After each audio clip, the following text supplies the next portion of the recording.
tunaenda nyumbani tukiwa stress free. Stress ikikaa, by the time Sunday inafika kiko tena, tunaenda tunalipa, tunafurahishwa, tunarudi tena. That's how we are being managed in Kenya.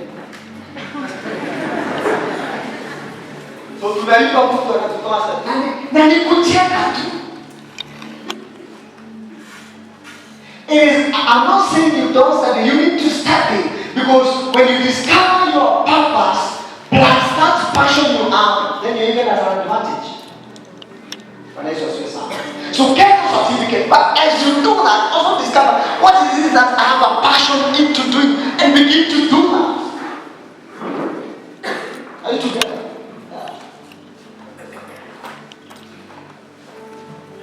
You know a man is called Usain Bolt. You know Usain Bolt? What do you know Usain Bolt to be? He's a sprinter, right? He has set a record of 9.58. Okay? It has not been broken. The fastest man in the world. 9.58. 100 meters. If you do your mathematics properly, it's like we are saying, for every 1 second, this man was moving 10 meters. Sekunde moja, mita 10. Unajua mita 10 ni ngapi? Hivi ni wasomi unajua kupima. Mita 10 unajua ni kutoka hapa mpaka wapi? Mita 10 si kitu kidogo, si ndio? In 1 second, this man was moving 10 meters. 1 second. That's why he was able to make that record of 9.58. If you ask him a lot about education, of course, he is also learning. But he also discovered, as much as this, I'm also gifted in this. My purpose is this one.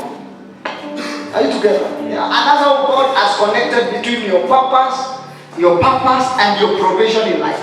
So when you discover your purpose brings provision. You know what is provision? So your purpose is connected with what you're going to earn in this life. So discover your purpose as early as now.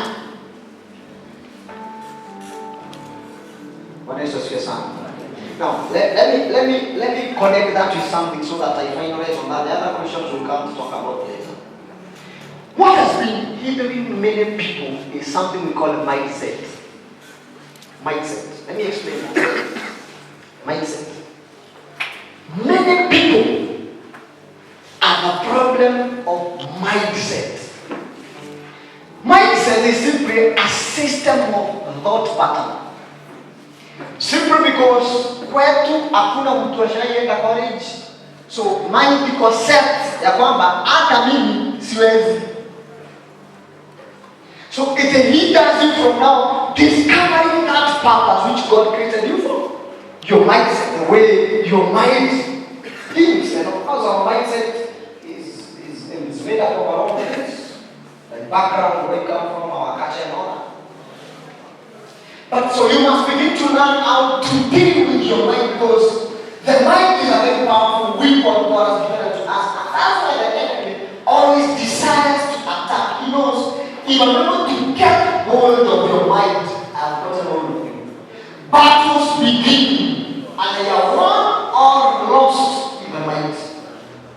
Are you together? So you must make sure you deal with your mind properly and begin to protect your mind as an example.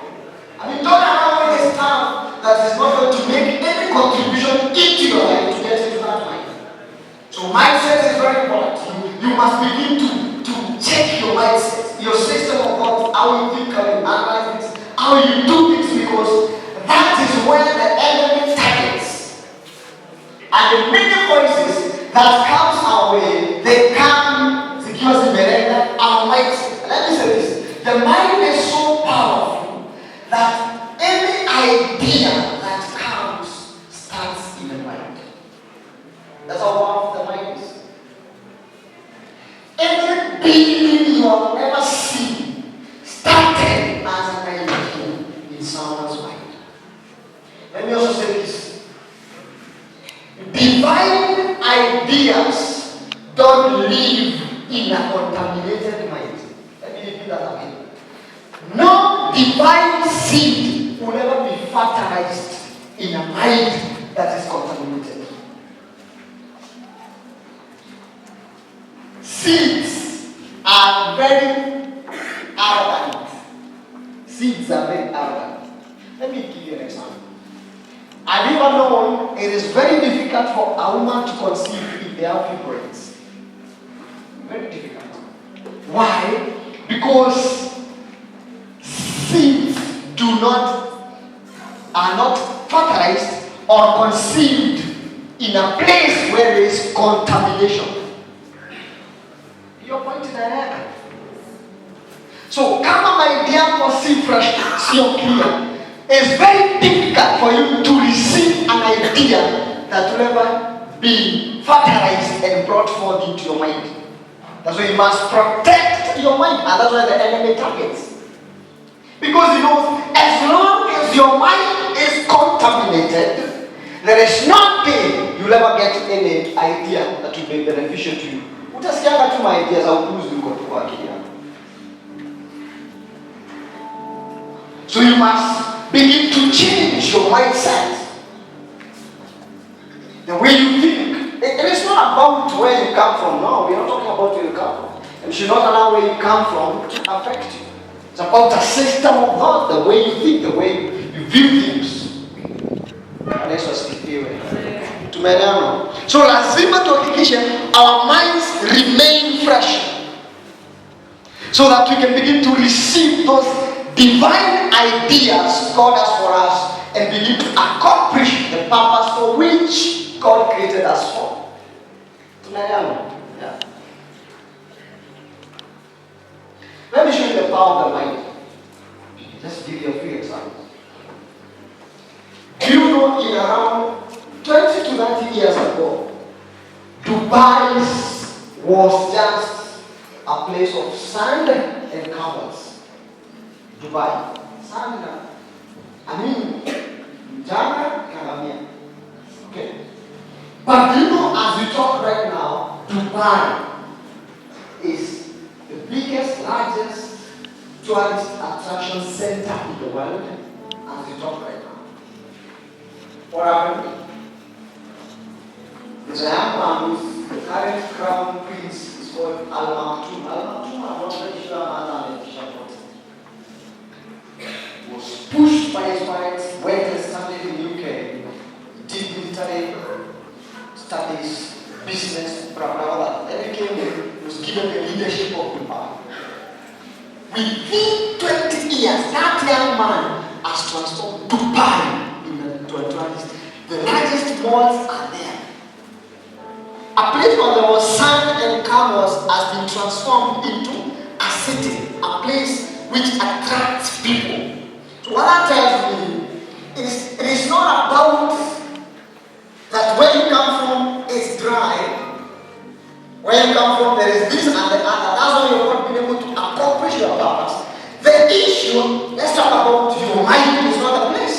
It's not about, it is never about the location, but your mind. Are you together? It is always about, it has to do with your mind. You don't have any excuse. Simply because I went to Michuki, that's why I was not able to become what I wanted to become. It's your mind. Are you together? They have been from 2002. They began to build what they call dynamic rotating hotel in Dubai, which there are three columns. 1, 2, 3. One column has got 80 stories. These are the 80. These are the 80. Each column is able to rotate on its own axis. In my 0 January 2020. Can you imagine? So somebody sat down somewhere and decided we can do this. When our students in colleges and universities and in high school are thinking about discovering the new sex style, others are seeking to construct a hotel that can rotate on its own axis. 8 stories rotating on their own axis like this. And funny enough, Also, every room in that place has the ability to rotate in the direction that you want as you are the owner of that room. Go and stand it is in the internet. I'm not talking about things I have not done research.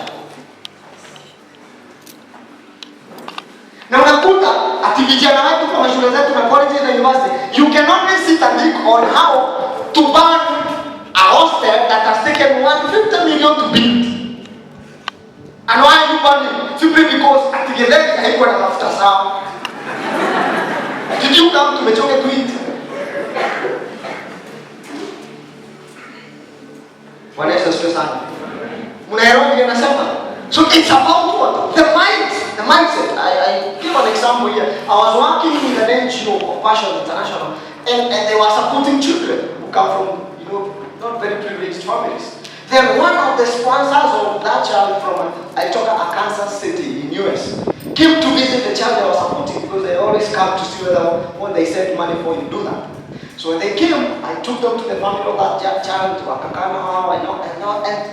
and after that they asked me, and why are we people helping you here? Because the place where that project was is near Tana River. The place they call Masinga Dam imekuja mpaka hapo, so there's plenty of water and land. So I can use that. And why are we people helping you? And my children have been surprised to see a river. Because in our city, there's no river. They only study that in schools. You have a river. Why do we help you? And I was like, I told them, this place is very dry and all that. Then he turned to me and told me, young man, the place is not dry. It is your minds which are dry. It was not a very bright statement, but I swallowed that with a bit slowly without a lot of struggle.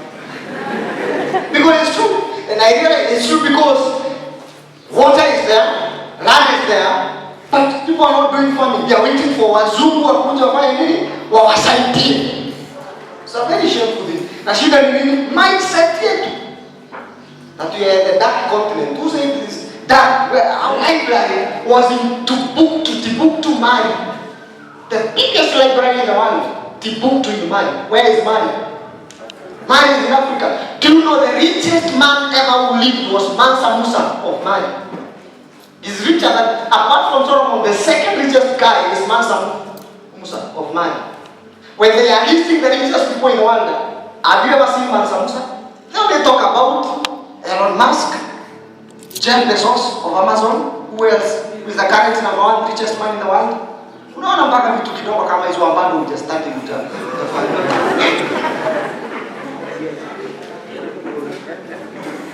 The richest man currently is from India, is number 1. Elon Musk is number 2. Jeff Bezos 3. Zuckerberg akona huko karibu 10. Africa, I think tuko na hapo chini. Mutsope from South Africa, and then alikuwa Alhaji Dangote from Nigeria. Yeah, just around there. Ask your neighbor, what do you know?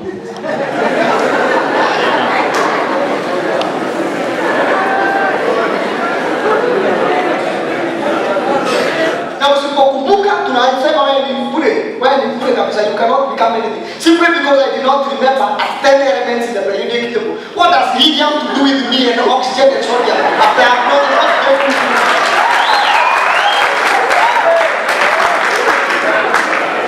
Now I'm not saying we don't study, but I want to ask you, we need a system that will be able to put skills in your hands and begin to become something in this life.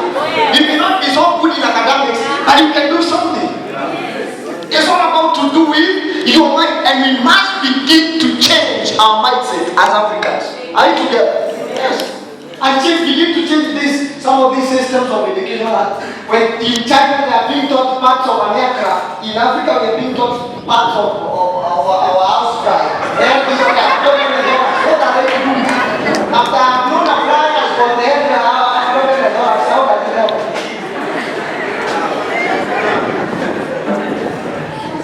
So, mindset, are we together? We must begin to change our mindset so that we begin to achieve the purpose of God for our lives. Am I communicating to someone? Yes. Usiseme wezi. Limitations only are in your mind. The only place limitations are found are in your mind. It's in your mind. Don't say they cannot be made. If you can't, don't say they cannot be done. Wewe ndio umeshindwa.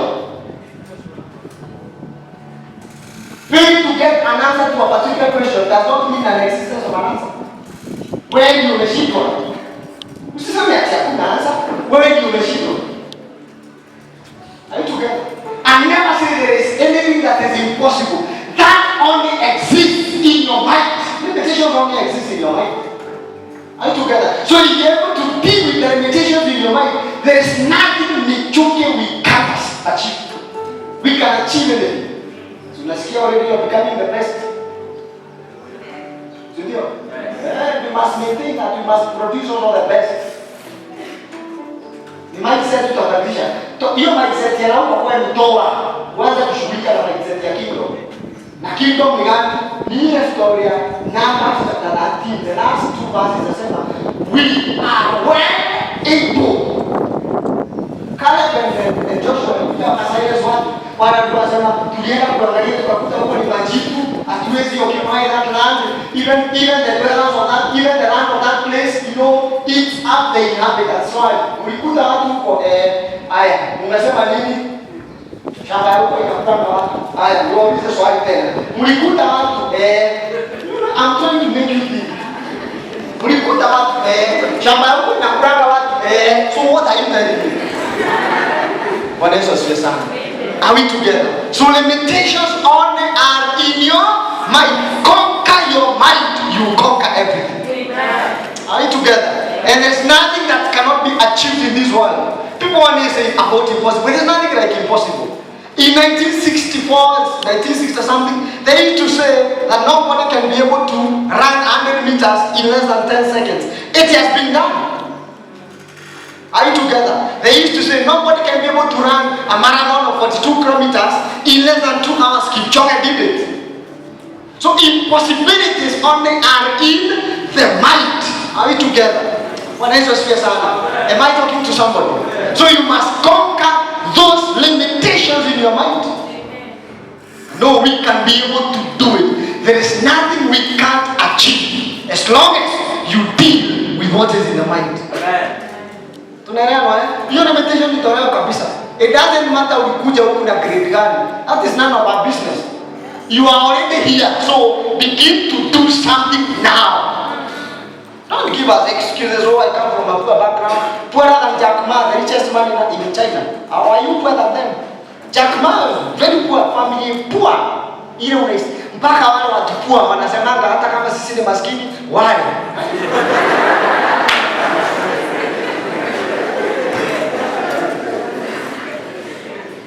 And Jack Ma was able to believe in himself, change his mindset. Although he went looking for a job, as for so many times, they said there's a time they went looking for a job, there were 24 people, 33 ndio walikuwa wanahitajika, walichukuliwa yeye ndiye alibaki. Akajaribu ile nyingine, but he never gave up. Today the richest man in China. And he has retired from his own company called Alibaba.com at 53 years. Well, some of us are still trying to vie for seats at 80. By 50, I mean do something about your life so that by 50 you leave young people to do other stuff. Umeelewa vile nasema? Akili, hebu fanya hivi, sema lazima nibadilishe hapa. Acha excuses that I come from a poor family. You are not poor. You are not poor. If you are in school, nyinyi hamko poor. Nobody has got an excuse. If the only thing you have in your mind is your background, you always have your back on the ground. So you must begin to change some stamps in your mind. Are you together? Nobody has ever made it in our family, so I also cannot make it. You, why not become the first? Why don't you become the first? So change your mindset. Are you together? So we must begin to do stuff. Begin to offer solutions. Become solution providers. Become answers to questions that people have. Become solution to nations. And you can be able to do that. Are you together? Yeah. If you work with our mindset, begin to work on that mindset. Never allow anybody to tell you you can't make it. You can make it, and you can become what you are. As long as it is not God who is telling you cannot make it. And that's it's noise. Hii ingine ni kelele. Kama Mungu amesema you can, the rest achana nao. If they say you can't, it's none of your business. It is all their business. Hallelujah. Tubadilishe wapi? Answer to deal with that mindset and do something about it. And you begin to see what God is going to do. Amen. Is that enough? I don't overfeed you. Umepokea kitu leo? Ukitoka hapa kuna kitu umetoka nacho kweli? Let me give you examples of two other people who changed their mindset. There's a man who tried to climb Mount Everest. My assignment to you, go and research who man this man. He tried to climb Mount Everest, akashindwa. Akajaribu tena akashindwa. One day he was invited into an interview in a TV station. Akaambiwa sasa mzahari umekuwa ukijaribu to climb this mountain, you're not able, so you should not try it again because you still fail. This man had a very proper mindset, and he told the interviewer, he told you, now what you need to understand is Mount Everest will never grow even an inch, but I'm still growing. One day I will climb it. This is the first man to climb Mount Everest. So when somebody comes and tells you, you can't do it, tell them, I'm still growing. I'm 17, I'm 18. By the time I'm getting to 50, what you have said, you'll be coming to take report from. Be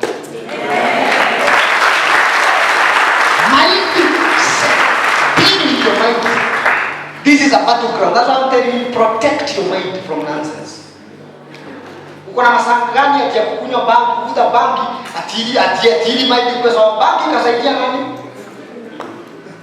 Bangi sio mboga, my friend. Tunaelewa? Na hakuna mtu shaisaidia. Sikutuambia tulivuta ili atenione kama nitaweza. Kama ukiwa somba huwezi, ukiwa you're not somba, how will you be able to manage it? Another story is a man called Milton Obote. Unajua Milton Obote? Generation yenu unajua tu zile vitu unajua. Milton Obote was once a president in Uganda. Walipomaliza, I don't know whether system yao I think form 6. Alienda kwa hall akaandika Milton Obote, future president of Uganda. And people are crazy. Obote. Unajua kuna mtu anasema kitu hata kabla tuseme no, kwanza tunakuangalia kutoka kichwa tunateremka hivi. Miguu, alafu tunakuangalia kwa macho. Hii ni kukwambia tukikusaizi hivi wewe huwezi make. But do you know that man finally became the president of Uganda? That's what I'm talking about mind. It all is in your mind. Earlier many years people used to move through horses. The mode of transport was horses. One day a young man who is called Henry Ford arose one day and told his parents, siku moja tutatengeneza kitu yenye itaondoa hizi farasi. And parents were like, he was in Mirabala na mtu ndogo sijui gani. In the minds of people, how do you make a car when people are moving with horses? Because that was the mode of transport those days. But do you know what? Henry Ford is counted as a man who did mass production of vehicles in the US. The cars we enjoy here called Ford Everest is the might of Henry Ford. Unajua ni bad kutumia vitu juu wenyewe. Hiyo jina Ford ni yeye. Na farasi zikaondoka kabisa. Sasa tunatumia na magari. Unaona kuna watu walianza kufikiria kitambo Sasa wewe wakati unafikiria maupuzi ya vile utaweka kademu kwa box. Sasa hebu jiulize hata hiyo box have you participated in making it? I mean, because what is your contribution? Have you not? Others are sitting down and they are thinking about offering solutions to the world. The last example, I'm giving you these examples because you're scholars, right? In Malawi, you know where is Malawi? What's the capital city of Malawi?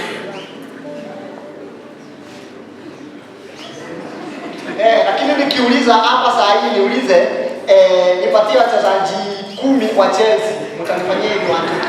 Unajua vitu mingi sana za huko, lakini huko mjini kapiti ya Malawi usipojua hiyo story sitawapatia. Kapiti ya Malawi ni gani?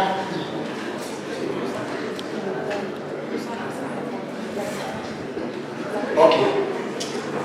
Wacha niwahurumie for today. My friend is Googling. Google and see whether you find a city called Lilongwe. Okay. So in this place, a young man of 14 years. These things you can find them online. So if you can research, I don't talk of things I don't know. A young man of 14 years called William Kamkwamba. Village yao walikuwa na shida kubwa sana ya maji. So people are not doing irrigation. There's a problem of anger and all that. And he dropped out of school akiwa 14 years in Form 2. But from there, he began moving into the center, hata ulikao hapo, into a certain library yenye ilikuwa hapo. Akaanza kustudy, I mean, how can we solve this problem of water in our village? William Kamkwamba.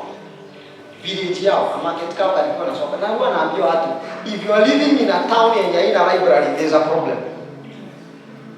Kama unaishi in a town where there is no library, there's a serious problem. And also to you, if your wardrobe is bigger than your library, you have a serious crisis in your life.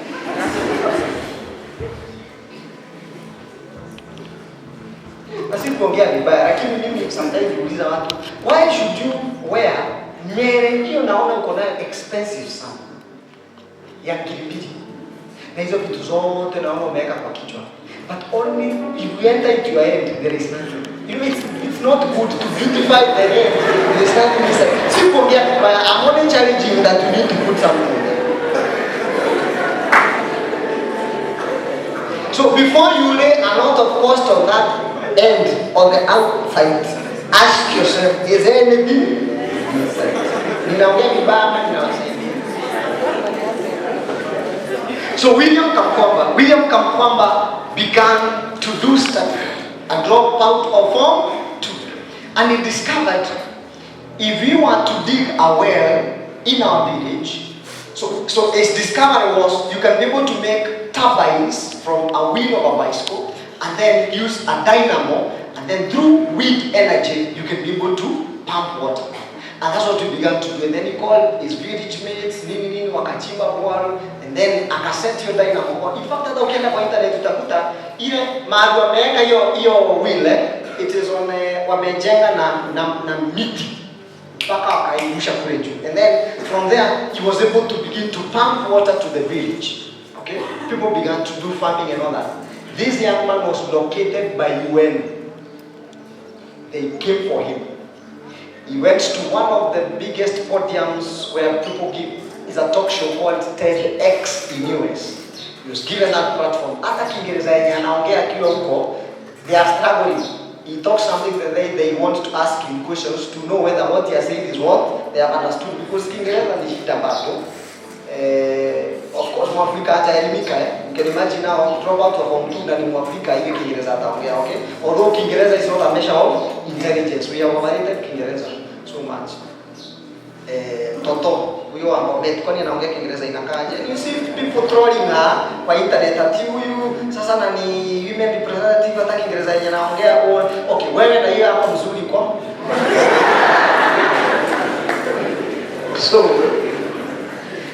So when he was invited by UN, he gave a talk in the UN, and then they took him back to school. He did his undergraduate, akamaliza akafanya masters. From there he did a PhD.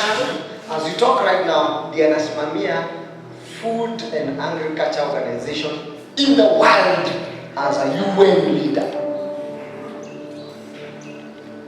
So the answer to some of the things you are looking for are in you, into your mind, thinking, how can I offer a solution of the problem that is there? Na acha niwaambie, tuko na mashida mingi sana. Na hiyo mashida haifai kutusumbua. Tunafaa kufikiria, we come up with a solution. We locate you, we take you to where money will never be an issue. Those guys who work with the UN, do you know UN money is not taxable? If you are free by UN, your country cannot tax you even a single coin. Even a single coin. You live like that, and you don't live with cash in your pocket. There's a card, and you can access money anywhere. Number two, you're given a diplomatic passport. You can enter into any nation without a visa. Unakaa hapo kwetu sijui nini, ni kama tulirogwa, ni kama tulifanya nini. Wewe utashinda utakana umasikiniza na ni mali shida yako mbaya. Usimwambie ni waombe.